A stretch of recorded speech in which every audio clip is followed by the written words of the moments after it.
Après ce chapitre, nous avons la naissance du MOAT, le Marine of All Time. Ce chapitre marque le début de Kobe, le grand héros de la marine. C'est bon, Garp et Luffy ont débloqué la puissance de cet homme. Il vient de là, hein. Il vient de là, ce mec. Regardez ce qu'il est devenu. Quel homme, putain. Je vais poser ça là-bas. Alors, chapitre 1088, c'est bien ça? Oui, c'est bien ça. Nommé Dernière leçon. Est un chapitre vraiment important pour le personnage de Kobe et de Garp. Il commence avec une petite page cover sur le live action qui va arriver. Regardez mes vidéos si vous voulez voir ce que je pense du live action, tout ça, les trailers. J'en ai fait 2. Mais bon, là on parle pas de ça. Le chapitre du coup il commence avec un petit flashback où Garp explique à Kobe sa façon de penser un peu. Qu'en gros, s'il y a un vieillard et un bébé qui peuvent être sauvés, quel choix tu fais? Kobe répond le vieillard et le bébé, et moi je meurs. En gros, s'il y a deux survivants qui peuvent être faits. Et Garp lui répond non, tu laisses crever le vieillard, toi tu survis avec le bébé. Mais c'est, je pense, encore le cas. Garp a toujours cette mentalité, et Kobe a toujours la mentalité, je pense, de vouloir sauver le vieillard et le bébé. C'est-à-dire que même si maintenant, après ce chapitre, tu le fais cette situation, il va garder cette mentalité. Donc c'est intéressant de voir les deux mentalités de ces deux personnages. Mais je pense que justement, c'est ça qui va faire que Kobe va être encore plus important que Garp. C'est pour ça que je dis ça va être le Marine of All Time. On va y revenir après. Du coup, le chapitre qui continue, on voit enfin la manière dont Kobe a été emmené par Barbe Noire. En fait, il n'a pas été emmené de force. C'est lui qui s'est donné. Il s'est donné à Barbe Noire en échange des 800 soldats qui tenaient en otage. Et vu que Barbe Noire, il a des petits plans par-ci par-là, on le connaît. Il a reconnu la valeur de Kobe. Il s'est dit que c'était plus important en tant qu'otage de détenir Kobe que 800 soldats. Parce que c'est un peu un héros aux yeux des citoyens, comme il l'avait déjà dit dans un chapitre avant. Donc voilà, du coup il a accepté. Alors après c'est intéressant de voir que il n'a pas essayé de prendre Kobe en même temps que les autres soldats, mais bon, vu la situation qui s'était passée à Amazon Lily, il a décidé de faire ça, j'imagine. Peut-être qu'il y avait encore Rayleigh à ce moment-là aussi. Bon, on le voit pas là, mais voilà. D'ailleurs, c'est intéressant parce enfin, c'est pas intéressant, mais c'est un peu dur de savoir c'est quoi dans quelle période dans le temps tous ces événements se passent. Et là, on a une petite info que c'était il y a quelques semaines que ça s'est passé, ces événements d'Amazon Lily. Enfin, on se doutait un peu que c'était un peu ça, mais c'est histoire de se rappeler parce qu'il y a beaucoup de choses qui se passent dans le monde là. Donc quelques semaines, on retient. Faut essayer de retenir avant ce qui se passe avec Kobe, Garp, tout ça. Quelques semaines avant, c'était les événements d'Amazon Lily. Et donc aussi c'est intéressant parce que on voit une nouvelle fois que les soldats de la marine n'avaient pas l'autorisation de se battre contre Barbe Noire. C'est-à-dire qu'ils se faisaient prendre en otage et ils pouvaient rien faire. Parce que c'est comme Lucci et tout ça, qui n'avaient pas l'autorisation de se battre contre Luffy, parce que c'était devenu un empereur. Bah là c'est la même manière, ils n'ont pas l'autorisation de se battre contre Barbe Noire parce que c'est un empereur, et ça peut créer une guerre. Donc ils se laissent faire. Et donc c'est intéressant. Alors, bien que Lucci, lui, il a rompu ce pacte, il a dit je m'en fous, je vais me battre contre Luffy. Là, ils peuvent pas se battre contre Barbe Noire. Ensuite, du coup, on a un retour à Chinosu, ou la ruche. Et on voit que Garp c'est Garp qui donne l'ordre à la nouvelle génération, donc Kobe, Hermep, Groose. C'est à eux de s'occuper de la main. Donc Hermep lui s'occupe du boulet de canon, etc. Et le reste, Kobe et Hermep, Kobe et Groose, on voit après. Euh, mais juste avant, du coup, Hermep sauve. Il empêche que Kobe et Groose soient gênés par le boulet de canon. Et juste après, Garp lui se lance euh, pour, euh, pour aller défoncer Avalo Pizarro avec son fruit démon de l'île. Et d'ailleurs, il fait un gros rush vers l'avant comme ça. Et il emporte Kuzan, mais il met Kuzan à terre directement. Très rapide, j'ai beaucoup aimé ça. Euh, il met un Galaxy Divide. Non, oui, c'est ça. Galaxy Divide dans le crâne de Hachinosu. Une attaque sûrement encore plus puissante que le Galaxy Impact qu'on avait vu avant. Et on le voit, hein, ça a l'air d'être vénère de fou. Euh, on voit que Avalos Pizarro il prend des dégâts comme on l'avait déjà vu avant. Mais évidemment, je pense pas qu'il prend les dégâts comme s'il avait pris de plein fouet l'attaque dans sa tête. Si Garp tape le vrai corps d'Avalo Pizarro et lui met un Galaxy Divide, je pense qu'Avalo Pizarro il est mort en un coup. Enfin, il est mort, il est battu en un coup. Je pense. Enfin, en vrai, c'est pas sûr, hein, mais je pense qu'il y a moyen, quoi. Alors que là, il se le prend avec sa forme de l'île, et du coup, il prend des dégâts, mais je pense pas autant que si c'était vraiment directement le coup. Du coup, il survit, il continue à taper le bateau. Mais euh, c'est là où du coup, il va y avoir euh, Kobe qui va intervenir et qui va du coup arrêter le point en le brisant avec son Honesty Impact. Et du coup, c'est ça en fait, c'est là où je veux en venir, c'est que Garp et Luffy, ils ont créé le Marine of All Time. C'est vraiment ça, quoi. Parce que Luffy, il a donné la motivation à Kobe de devenir ce qu'il est, de se lancer dans la marine euh, et tout ça. Garp, lui, l'a entraîné et il lui a montré la bonne voie. Lui a laissé l'opportunité de garder cette voie de bon marine. Et du coup, Kobe est vraiment le marine exemplaire. C'est-à-dire qu'il est bon, il est protecteur, c'est-à-dire qu'il est prêt à tout pour protéger les gens. C'est un exemple de travail et d'entraînement. Il fait que de s'entraîner, on le voit dans ce chapitre, où il tape les cuirassés pendant 16 heures supplémentaires d'entraînement, en gros. Après les entraînements de Garp, boum, lui il continue à faire ce qu'on a vu avec Kuzan et Garp. Il est brave, il est fort, enfin, on savait qu'il était fort, mais on l'avait jamais vraiment vu depuis un moment. Et là, euh, en fait, je pense qu'il était fort déjà de base, mais on l'avait jamais vraiment vu à l'action. Et surtout que maintenant, je pense qu'il est encore plus fort parce qu'il a débloqué un truc. Ce qu'a fait Garp là, ça a débloqué un truc dans Kobe, où maintenant, vraiment, genre, il aura pas peur de se lancer. Et de croire en sa force, quoi. En plus, il est BG. Donc voilà. Et du coup, il fait son Honesty Impact, qui est un nom parfait pour son attaque, hein. Ça lui va bien. Qui est du coup la première démonstration de force depuis. Enfin, je pense de tout le manga, hein, parce que on avait déjà vu qu'il avait arrêté une sorte de torpille avant la rêverie, et c'était impressionnant, mais c'était juste ça, quoi. Euh, avant l'ellipse, il avait pas fait vraiment de trucs de fou, il s'était fait one shot par Luffy. Donc voilà, il n'avait pas vraiment montré de force. On savait qu'il maîtrisait le Geppo et tous ces trucs-là, le Soru, mais c'est pas, voilà, c'était pas un truc comme ça. Là, il a fait à peu près ce qu'a fait Zoro avec Pika, par exemple. Zoro, il a coupé en deux Pika. Voilà, il vient d'exploser une main géante, un peu comme Pika, tu vois, avec un coup de poing. Et ça, c'est une démonstration de force de fou. Et d'ailleurs, est-ce qu'il a utilisé le Haki des rois?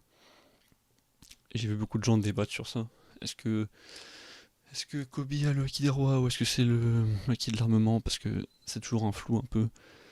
Euh, des fois, il y a des éclairs un peu partout. Des fois, Oda, il aime bien mettre un peu des éclairs partout. Et on ne sait pas trop si c'est le Haki des rois ou pas. On sait que quand le Haki des rois est activé et il est utilisé pour, euh, pour couvrir tes attaques, pour faire plus de dégâts, les éclairs sont présents, ça c'est une corrélation évidente. Mais est-ce que quand il y a un éclair, ça veut dire que c'est le Haki des rois? Je ne sais pas. Je pense pas qu'on peut dire ça encore. Donc il faut attendre la confirmation d'Oda, je pense. En tout cas, on voit que Garp, juste avant, il fait ça avec son poing. Il y a les éclairs. On voit Kobe, juste après, qui fait ça avec son poing. Il y a les éclairs. Moi, je dirais que Kobe a le Akidama. Ça me choquerait pas. Et je pense que ce serait normal pour lui de l'avoir. Mais voilà. Est-ce que c'est le cas pour l'instant? C'est pas confirmé. Faut pas faire comme si c'était vraiment vrai. On sait pas encore. Et donc, du coup, bah, il explose la main. Et Groose arrête les débris pour pas que ça tombe sur le bateau. Ce qui fait que la mission de sauvetage de Kobe et la mission de sauver les citoyens qui étaient emprisonnés sur Hachinosu est réussie. C'est ce que dit Garp après à l'escargophone. Mais, le seul mais, c'est que Garp, lui, il est toujours sur l'île et il leur dit cassez-vous, laissez-moi tout seul. Et bon, c'est là où moi je suis un peu perplexe. Je sais pas quoi. J'adore ce passage là, y a pas de souci. Mais j'aurais aimé que Garp tienne un peu plus longtemps que ça, personnellement. Après, vu que c'est Kuzan qui a l'air de faire tout le travail, ça me va parce que Kuzan il est trop fort. Mais voilà. Et on voit que Kuzan il a l'air d'être extrêmement atteint par ce qu'il fait. Il est déterminé, ça se voit qu'il est déterminé à buter Garp s'il faut. Il n'y a pas de souci. Je pense qu'il n'y a pas, genre, il y a pas de Garp, il est pas dans. Enfin, je pense pas qu'Aokiji il est dans la, comment dire, en train de faire un plan, ou je ne sais quoi. À ce moment-là, c'est-à-dire que pour lui, je pense que c'est un fardeau à prendre de tuer Garp pour avancer. Et peut-être que son plan qu'il a prévu de base puisse avoir lieu, mais euh, buter Garp, c'est pas partie de son plan. Enfin, si ça fait partie de son plan, mais c'est pas genre il va faire comme si il butait Garp, mais en fait il va pas le faire. Je pense qu'il va vraiment essayer de le buter. En tout cas, Garp, je pense qu'il est prêt à mourir. C'est pour ça qu'on le voit rigoler. Comme tous les dits qui meurent, il meurt avec le sourire, en train de rigoler. Donc, je pense que lui, il est prêt à mourir. Mais est-ce que lui est mort? Je sais pas. Je sais pas. Même je pense pas. Je pense pas que Garp va mourir. Je pense qu'il est prêt à mourir, mais il a encore des choses à faire. En fait, surtout, j'ai surtout pas envie qu'il parte maintenant. Garp, c'est un peu genre un monstre de puissance et qui a, je pense, d'autres choses à faire dans l'histoire. Et ça serait un peu, pas décevant, mais évidemment qu'il a eu des rôles dans l'histoire. On l'a vu à Marineford avec. Enfin, pour Ace et pour Luffy, il était important dans l'histoire, etc. On sait que dans le passé, c'est un monstre. Peut-être qu'on le verra dans un flashback comme Barbe Blanche. Barbe Blanche qui est morte assez rapidement en fin de compte. Mais après, on l'a revu dans des flashbacks et du coup, ça va, tu vois. Donc peut-être qu'il va mourir là et on le reverra dans le flashback des Rocks. Mais. Mais je sais pas, je me dis que un personnage comme Garp, qui arrivait jusqu'à ce moment-là de l'histoire, il peut pas mourir maintenant, juste avant le climax de, de l'histoire, ça serait tellement horrible, je pense. Enfin, ça serait tellement triste. Il verrait pas son fils, enfin son petit-fils, ce qu'il va devenir, ni son fils. Et bah, en fait, il les aura même pas vus avant de mourir, quoi. Donc ça serait horrible. Et après, bon, là, l'importance de Garp, c'est surtout pour Kobe. Donc là, Kobe, il l'a vu. Là, il n'y a pas de souci, tu vois. Mais Garp, là, maintenant, je trouve qu'il a pas fait encore enfin, si, je sais pas, il a fait des choses pour Kobe, mais j'ai trop envie en fait, c'est juste moi, j'ai envie qu'il fasse autre chose dans l'histoire. Je sais pas quoi, mais j'ai envie qu'il fasse autre chose dans l'histoire. Ça me rendrait triste de savoir que c'est la fin du personnage là et qu'on le reverra peut-être juste dans des flashbacks, quoi. Donc voilà, je pense pas qu'il va mourir, j'espère pas. Mais sinon, ça serait une belle mort, quoi. Mais bon, je pense qu'il y a espoir parce que c'est on le voit pas mourir clairement. La case d'après, on voit le narrateur qui parle que juste ils ont perdu contact avec Garp, ils n'ont pas dit qu'il est mort ou quoi que ce soit.